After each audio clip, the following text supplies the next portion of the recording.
He's an audio professional. Sure. I think he knows how to. Okay. It's a bit of a poem. I was told about this event some time ago. Our old pal Gillian would be hosting a show. It would be like a podcast or maybe The Moth, or tall stories you might hear from a man of the cloth. I thought to myself, well, I'll have a crack. So I clicked on the link, but was taken aback. The theme is of love, affairs of the heart. Oh, Jesus, not that. Where should I start? Well, there's love, and there's love that is lost, and there are hearts that are broken. There are crimes of deep passion, and love gone unspoken. There's love, and there's lust, and there's sex, and there's pain. There's joy, and there's laughter, and there's ropes that restrain. There's worship, there's trust, and all kinds of devotion. And let's not forget that rubber and lotion. But how can I write about any of that?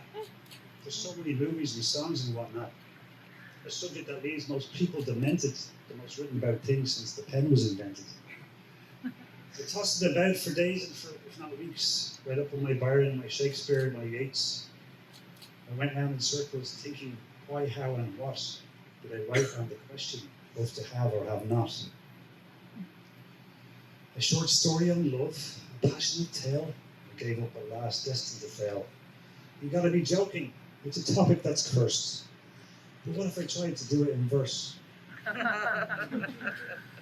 Just at the weekend, I overcame my frustration, and on my way here tonight, I had more inspiration. See, last weekend I caught John Cooper Clarke reading some poems in Golden Gate Park. A sweltering hot day made it too painful, but the words flew over heads like a fucking blue angel. I thought to myself, well, who's this crowd of hip San Franciscans talking so loud?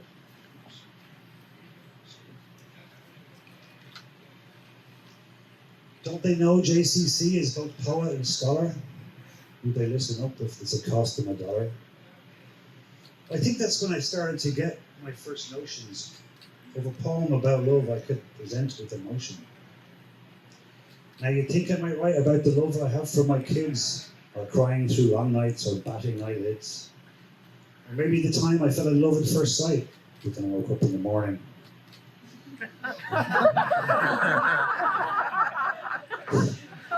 I'll just leave that there. But no, that's not it. All that trouble and strife. I'm going to write about this city where I've spent half my life. See, a few weeks ago, I was sitting at home when a message from a friend lit up my phone. He had 2 tickets to go to a show. I wondered if I had any interest to go. The concert was going to be that very night. I wasn't too keen because I felt kind of shy. He pushed me a little bit, and he was totally right. It was a free ticket to go see Peter Hook in the light. Now, for those who don't know, Peter Hook plays the bass. In terms of his style, he's all over the place. Joy Division first, New Order came later. It'd be pretty hard pushed to find bands any greater. Singles you might know, like Blue Monday, True Faith, Disorder, Transmission, or Something Must Break. And I was obsessive right from the start. Don't you all know love will tear us apart? So to see these songs played in this city on stage 40 years after they were first all the rage wasn't something I could easily turn down. So I got up off my horse and I headed to town. Now the love of music is deep in us all, but it's not why I came here to ramble at all. The love I will speak of is different to that. It's the love for the city that the concert was at. My trip to Warfield has some bearing, you'll see. But first, I'll tell you a little bit about me. From Ireland I came here, it was mid-94, fresh-faced kid off a plane. Well, did I have a ball. 30 years ago now, if I can think back. Got the bus from the airport with my big green backpack. I landed in town, dumped my bag in a flat, went straight for a beer and never looked back. Did acid on Heath Street the day Jerry died. Laughed madly at hippies as they prayed and they cried. A few of us started an Irish rock band. Now we gigged around town, though it was often unplanned. There was me, Rocker Reardon, Monster, and Keno who played. and occasionally a bloke called Dangerous Dave. They were the days the city was grand. We fueled ourselves on with mixed contraband. We got up to all sorts, and most of it lawful, with our one night in jail. It was utterly awful. I guess what we had failed to see was that nothing could stop us except FSPD. For 3 years straight, I didn't go home. And when I eventually did, it wasn't for long. I kept tight with my people back on the rock, but San Francisco was it when I really took stock. I think my mother and my father, they already knew Ireland couldn't provide, so from Ireland I flew. There were some mates from back home here and some new ones I'd found, and a girlfriend and a band and a happening town. Also a car. I had gotten my first, a bit of a wreck, but it wasn't the worst. We go hiking in deserts or to the mountains to ski, float down broad rivers and hug the odd redwood tree. Irish in the sun, we get tragically burned. Again and again, no lessons learned.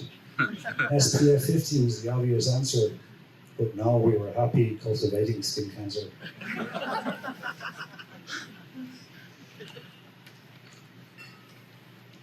It's such a huge country with vast open spaces, with ghost towns and fun fairs and all sorts of places. But the city was the spot we really wanted to be. We were young, we were wild, we were pretty carefree. The city had its neighborhoods, its cliques and its scenes, all sorts of cool people packing like sardines. Live music venues and restaurants and stores, dive bars and parks and museums and more. Then about a decade ago, a baby arrived. A difficult birth, but my little bastard survived. Thing is, the mother wasn't my life partner to be, so when I said bastard, I was correct technically. Of all my loves of the world, this may be the greatest. My love for my boy is timeless and ageless. But there will never be a moment that will shake that foundation. So we'll just leave that there as some kind of summation. It's the love of the city I started to doubt, because I didn't really miss it when I moved out. I was older, maybe wiser, with different concerns, which prized me away to the distant suburbs. The city got pricey, the rents got too high. An extra bedroom for my son was basically why. I got lucky, I guess. I found a small little house. It had a big hole in the roof and a resident mouse. I put a tarp on the roof and I befriended the rodents. Seemed easier than treating it like my opponent. A couple years later, I met the love of my life, and a couple years past, we became husband and wife. She's got a sweet little daughter, so now my kid is a brother. My lady's a fox and a hell of a mother. So for almost 10 years now, we've holed up near Pinole. It's nice and quite leafy, but it ain't got much soil. As for school districts, you don't want to hear it. There's a public school, there's an okay public school, and we live kind of near it. Now, what I miss most is the culture and arts, the freaks and the fanatics so dear to my heart. The buzz and the smoke, the artists and booze, the rock and the roll, the jazz and the blues, the handcrafted pizza, and the blue bottle brews, the overpriced hot dogs. I fucking love them too. But it's mainly the gigs that happen every night of the week, because out where I live, the entertainment is bleak. So once in a while, I'll get motivation. I'll drive our little car to the nearest BART station. I'm going out of the town, gonna hang with the crew, off to the city. Yeah, you can come too.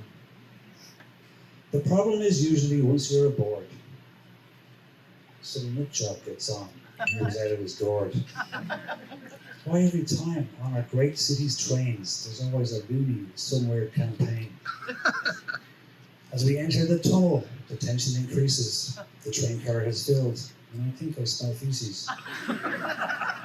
We scream into Embarcadero, then Montgomery, then Powell, as my half-naked neighbor begins to moan and then howl. I exit the train, but I'm still kind of nervous. Will it get any better up there on the surface? Topside, I'm constantly looking over my shoulder as my nose starts to notice a similar odor.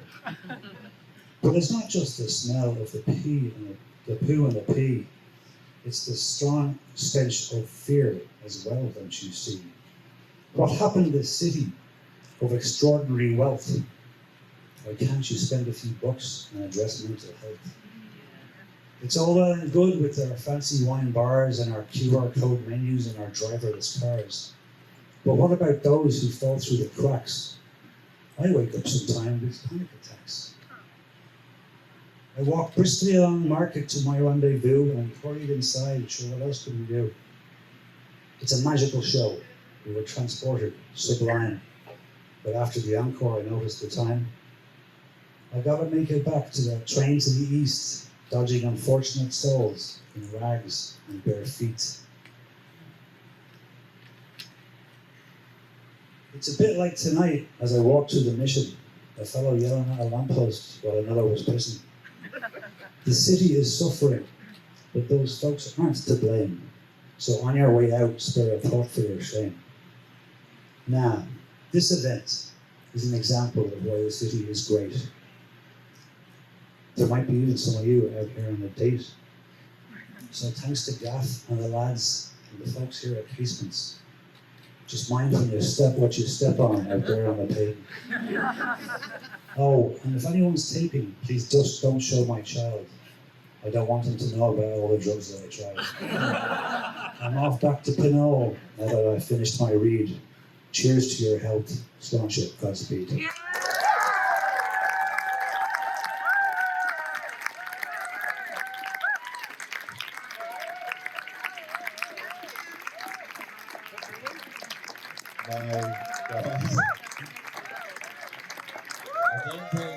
Good man yourself. Every